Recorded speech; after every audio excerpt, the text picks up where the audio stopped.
Vítáme vás u další pohádky. Už Topl, Hopl a Popl šli jednou na procházku. Tam je potkala již lištička. Tak. A šli pořád dál s lištičkou. Pořád dál a pořád dál.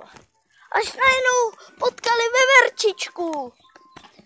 Ahoj veverčičko, nechtěla by se s námi vydat na procházku? Ano, to by jsem ráda chtěla, ale jak můžu vědět, kterých je zvlášť, jestli si Štopl, nebo Hopl, nebo Popl? Tak jak to vás vědět?